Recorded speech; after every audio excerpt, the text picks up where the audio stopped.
Hi friends, welcome back to our channel.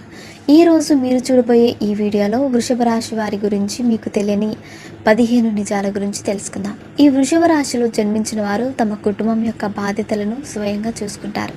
ఈ రాశిలో జన్మించిన వారు ఎక్కువగా హార్డ్ వర్క్ చేస్తారు. ఈ రాశి గల వారు చూడడానికి చాలా అందంగా ఉంటారు. ఈ రాశిలో జన్మించిన వారు ఎక్కువగా కష్టపడి పని చేయడానికి ఇష్టపడతారు. అలాగే ఈ రాశిలో జన్మించిన వారు తమ కుటుంబ సభ్యులను ఎంతో ప్రేమగా చూసుకుంటారు. అలాగే ఈ రాశిలో జన్మించిన వారు చూడడానికి కోపంగా కనిపిస్తారు, కానీ వీరి మనసు చాలా సున్నితంగా ఉంటుంది. ఈ రాశిలో జన్మించిన వారికి ఓర్పు ఎక్కువగా ఉంటుంది. అందుకే ఎంత కష్టమైన పనిని వీరికి చెప్పినా దానిని కాదనకుండా చేస్తారు. అలాగే ఈ రాశిలో జన్మించిన వారికి కోపం చాలా తక్కువగా వస్తుంది, కానీ ఎవరి మీదైనా కోపం వస్తే మాత్రం వారితో ఇక జీవితంలో మాట్లాడరు. అలాగే ఈ వృషభ రాశిలో జన్మించిన వారు ఎవరికైనా మాట ఇస్తే దాన్ని తప్పకుండా నెరవేరుస్తారు. ఈ రాశి వారు ఎదుటివారి